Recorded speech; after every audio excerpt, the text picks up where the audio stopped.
Well, welcome everybody, ladies and gentlemen. I want to thank this organization for doing something I haven't done in 40 years, not to put on a shirt or tie. So I had to do a little scrounging. We all had journeys going to different places. Back when the famous people were making journeys, Bob Hope, Ben Crosby, they went to Utopia and all that. I never found any of the women there, so I gave up and I decided to go to Normandy. My life getting into Normandy started when I was 5 years old. My mother bought me a little sailor suit. I had long pants, and I had an Alka-Seltzer hat, and when I got dressed up, I looked like the Cracker Jack boy. So that was my start, and I always wanted to be a sailor. But when I was 18 years old, I joined the Navy. I was raised in Colorado. I came down to San Diego to boot camp. I got out of boot camp, and this was in November, so they decided that they would show me off, so they sent me to right up on the coast of Moscow, Idaho, which is right on the border of the Canadian border from November to January, February, the 4 coldest months they could find. And it was nothing to see 2 and 3 feet of snow every night. You froze. 4 months later, I was ready to leave. There was 50 people to a class. 49 of them got shipped out, and I'm standing there, and nobody knew why. So they politely informed me that I was to just stay on liberty until somebody told me what to do. Well, Moscow, Idaho is a large town. There's 1 theater. I think there's 3 filling stations, a couple of restaurants, 3 or 4 bars, and that's about it. You could walk the whole town in 30 minutes and see everything. So 4 days later, I get this letter from my mother, and it said, "Dear son, are you in trouble? Are you in jail?" And I'm trying to read all this, and she said, "The FBI was out 2 days ago, wanting to know the names of your girlfriends you went out on dates with. They went to the people across the street."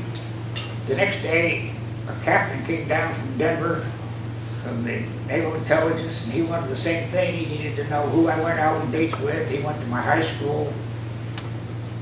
And the first thing I know, the next morning I was told to pack my sea bag, be ready to go on a train. And I got on there, and 3 days later I ended up at Anacostia Naval Base in Washington, outside of Washington, D.C. And I was there for 2 days, and nobody knew what to do with this, but there was an old chief boatswain that wanted to put us on a work party so bad he couldn't touch us. So we enjoyed having a little vacation. 3 days later, there was several of us there, the same boat. None of us knew why we were there. So about 3 days later, they sent a car after us. We went to Washington, D.C., and we went into a captain's office. Now, none of us had ever seen a captain before. He was way up there. We didn't get that level. So at that time, there was 10 of us lined up, and he handed each of us a sheet of paper that said sport coat, slacks, suit, 2 shirts, tie. And I thought, I'm good, maybe you're going to be in the Navy, but they wouldn't want me to bring clothes. So he said, you use this phone, and you use this one. We all had phones. He said, you call home and have this stuff packed ready for pickup tomorrow morning before noon. So I called home and told my mother what I wanted and all this stuff, and she said, well, what's the problem? And I said, I don't know, maybe they're getting rid of me. So we went back to Anacostia Base. We were there 2 days, and they came and got us again. And we go back to the captain's office, and he said, there's a dressing room across the hall. He said, you go change your clothes, put all your Navy stuff in the sea bag, and tie it up. Because he said, I don't know how long you're going to be able to see it again. He said, all your clothes are over there. They're all cleaned and pressed. So I went in, and I put a suit on. The 10 of us lined up, and he says, raise your right hand. So we did, and he said, you're now a member of the United States Naval Intelligence. You want to meet your commander. We had a full commander come in, the commander for us, and he was a little, what called Mustang. He came up from an apprentice seaman on up. And at that time, we went to Quantico, Virginia, to FBI school for 3 weeks. There was some amazing things happening there. Back in those days, we learned jujitsu. And we had a little Japanese instructor that if he stretched an inch, he might make 5 feet. But one of the guys in our 10 was a guy from Tennessee. He was 6'2", and he weighed 210 pounds, and he was all solid. So this little instructor comes over and he says, he says, I want you to hit me as hard as you can. I said, I want to hit you. He said, I told you, I want you to hit me as hard as you can. And he said, I don't want to hit you. So he walked over and he kicked him in the shins as hard as he could. He said, now hit me. This guy drew his hand back, socked him flat on him, fall on the floor, and the first thing you know, this big guy's laying on the floor and the little guy's over there. He says, could I help you up? He helped him up. He said, now. He said, are you going to hit me? Okay. So he doubled off, he started to whack him, and he laid flat on his floor again. And that embarrassed him because the little guy kept picking him up all the time. Anyhow, we all had to go through this. Got done with that, left Quantico. We came back to Washington, D.C. We were in an office down there, and all we did at that point was go out and check people for top secret clearance, check their backgrounds. We did that for about 6-7 months. And then we were told to pack, we were going to London. And we get back, we go to London, and all we did was do the same thing over there. We did intelligent work over there. And probably about the 1st of June, we went down to a little southern area in England called Apple and Instow. Has anybody ever been there? Apple and Instow was clear on the southern coast, and it was the only place the United States could find that had the same wave characteristic and the same level of water and everything else that they felt was on the coast of Normandy. And that's where all of the people in the LCVPs, the LSTs and everything, all of those crews were all trained down in Appledore and Instow. And we were down there for 3 months. And then they sent us to the Royal Navy base at Portsmouth. And we were down there probably 3-4 months. And the actual invasion of Normandy was supposed to be June 5th. That was the date that was all set up originally. And then they found out that the current was too bad, had a lot of storms over there about that time. So General Eisenhower decided to delay it 1 day. So 1 day later, I was on a cruiser. We were sound asleep. And about 3 minutes after 6 in the morning, all the guns in the whole place, we had a battleship out there, we had cruisers, destroyers, everybody let go at one time. And I happened to be asleep on the 3rd bunk. When it hit, I went like this, and then I went like that. And I found out the steel decks aren't soft. So you had no trouble there. And then, 3rd wave, 1st wave went in, 85% of the 1st wave was wiped out. And you probably heard of the term Blood Alley. Well, that was probably 30 feet from the curb where the sand was. The 2nd wave was probably about 40% wiped out. And at that time, they decided we'd go in. So 11 of us went in. We walked in, went through Blood Alley, and out of the 10 of us and the commander, we had 4 of us had guns. I didn't. All I carried was a camera. I was a photographer for Naval Intelligence. And we went all over and went through the base. We were going, that was about the time we started getting a little eyesore. And there was a town just north called St. Mary Glees. It was a beautiful town, but that's where all of the railroads came together, all the highways came together, and that was a German stronghold. So once the paratroopers and everything landed and got ready to clear out St. Mary Glees, we went in and they had a beautiful hospital there. So all of the American government, the French government, and the English government moved into this hospital and made a big medical center out of it. Well, about that time I was getting to a point where everything was kind of a little blurred, so they decided I needed glasses. So my partner drove me up there and I got dilated and everything else. I couldn't see anybody. And about 4 hours later, we started back toward our base on the beach. And an Army Jeep was coming towards St. Mary Glees, and it hit a hit a mine, and it flipped it. Well, it didn't hurt two guys in it, but it did a pretty bad job with the Jeep, and I ended up getting a piece of it in my leg. So immediately I took a handkerchief and Bob, we tied two turnkeys around it to keep them waiting. We get down about 3-4 miles and Bob stops and I said, why are we stopping here? He said, there's a sign over there that says medical tent. So he went in and the doctor came out and he looked at it. He said, there's no problem, come on in, we'll fix it. So I went in and they shot my leg full of stuff. I couldn't see anybody. And pretty soon he come over and he said, well, here's what was in your leg. You want to keep it? And I said, yeah, I'll keep it. And they said, well, we better keep it overnight because we don't want an infection. So we went back and Commander Force says, fine, that's okay. So the next day Bob came to get me and I get all together in my papers and he's leading me into this Army captain's office because I had to have these things all signed off. And he signed them and I said, thank you, and turned to walk out. He said, did you forget something? No. I said, well, sure? I said, no, sir. He said, what does that sign say on my desk? I'm sorry, I can't read it at all. I can't see anything. So he said, don't you salute officers? I said, sir, not inside of a building or without a cover on. That's naval regulations. He got very upset, and about that time we had a landline hooked up, and he called Commander Forrest, and when I got back, he's still on the phone. He said, did he do that? I'd like to talk to him about that. And I thought, boy, I'm really in trouble now. I didn't salute the captain.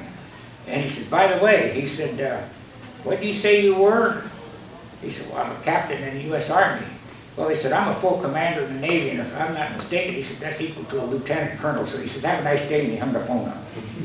We got down, he said, who does he think he is? I said, he's a captain in the Army. But I said, I can't see you too well either. Well, I got over that part of it, and then we started doing surveying, an intelligence surveying, where we'd take certain sections, go over and find out what any marks or any deep areas were and stuff like that. We ended up in Cherbourg. Now Cherbourg is what we would call San Diego County. It was over, that's where Omaha Beach, all of them are all part of Cherbourg province, I guess they call it over there. And that's where we set up our headquarters. And Cherbourg was the German sub base. And when we got there, they had 3 subs in it. So our job was to take all of the code machines out. We took anything that was confidential, we took out of the subs. And they towed 2 of them out and blew them up for breakwater. And the third one, they had a barge come over the next day, and we loaded that third one onto a barge and sent it back to Plymouth to their intelligence department. And they took all of the code machines and everything out of it. And the last I heard, that sub had been up in Maine on display for like 35 years. Now I think it's still up there from what I've been told. So at that point, we got back to London, and they were going around and they were surveying now as to how much college. At that point, I had a year of college. So there had been a beautiful 3-story college building that was set up, but the top floor sort of got wiped out by buzz bombs. And the French government, the German government, all of them, they put money in and they redid this building into 2 stories. And we got to go to college for free. So in 13 and a half months, I ended up with a 4-year degree. People said, well, how'd you do that? I said, it's easy. 8 hours a day, 5 days a week. The only thing is we got paid for it. And I finished that, and then I stayed over there and did some advanced studies for about 4 months, and then I came home. Well, I was home for 30 days, and then the Navy decided they wanted me to come back, all 10 of us. And we went back to D.C. We spent 3 days trying to get brainwashed to sign over. There was no way I could sign over that thing. No, none of us did it. At that time, I had a field promotion in Normandy. There had been 3 chiefs over there, and one of them got a field promotion to an ensign. He was kind of stubborn. He would not eat with the officers. He didn't want to associate with them. So by that time, we had a full captain come in at the base. And he talked to him. He started eating with the officers, but he wouldn't associate with him. And about 3 days later, he just sort of disappeared. So they set up a 3-man board then. It was 2 commanders. One was Rich Mine, and the captain, and there was 3 of us eligible for a chief petty officer. So we got questioned about different situations. What would you do if this happened? How would you handle this? How would you handle that? We didn't hear anything that night at all, and the next morning was on the bulletin board where I got it. So Commander Forrest decided, he says, we gotta figure out how to make you look like a chief petty officer. I said, over here? There's nothing here. Well, he had a friend of his over in the Royal Navy base, and he sent me over, back in those days, the chiefs wore gray. And he sent me over this hat, and I put it on, and it came clear down to here. And I said, I don't think that fits. He said, well, we'll fix it. So at that time, we're starting to get CBs from Normandy. Well, one of them was a metalsmith, so he took the top of that big anchor, was threaded, he ground that off, and he made a plate that fit the 2 pins. And Commander Forrest walked over and he took my jacket pocket, he opened it up, he stuck it in there, he said, now you're a chief. That was it. That was my total indoctrination to being a chief petty officer. Not like they do now. It takes them months now to get one. And I got back home, I got back to London, stayed there another month, and then I decided that that was my end of my career. 7 years, 8 months. And I ended up at Pier 92 in New York City, said goodbye, got my papers, walked out the door, got on a train, and I came home. And that's how I got to Normandy and got back. Very simple. But I got a Purple Heart and a few other little medals, but probably the most honored thing I got was in 1950. I got a personal letter of commendation from James F. Forrestal, who was Secretary of the Navy, for my intelligence work I'd done in Normandy. And that's more proud for me than even a Purple Heart was. So, that's the end of my speech, and I'm not even a speaker. This is the Military Order of the World War's Silver Patrick Henry Medallion for Patriotic Achievement, presented to Chief Petty Officer Walter Spade. The following citation.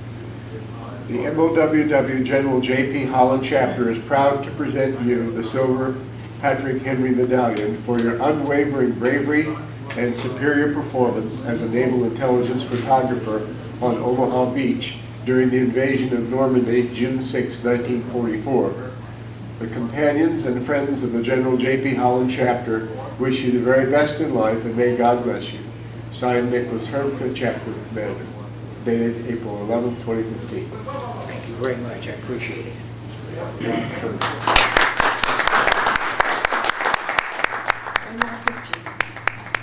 Beauty.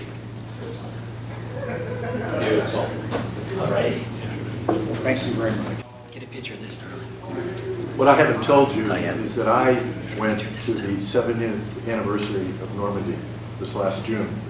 I escorted 2 gentlemen back, 190 and 193. Both of them live around here. Max Gurney from La Jolla and Bill Galbraith, who lives in Murrieta. While we were there, I was on Omaha Beach. And while I was there, I brought some sand. And so I have a little vial here of some sand that says Omaha Beach 2014 that I'd like to present to you for your desk and or whatever your wife would like to do with it. Don't trust me. Okay? But on behalf of all of us, we just want to say thank you for coming today, thank you for your story, but also thank you for defending our United States. It's been a pleasure.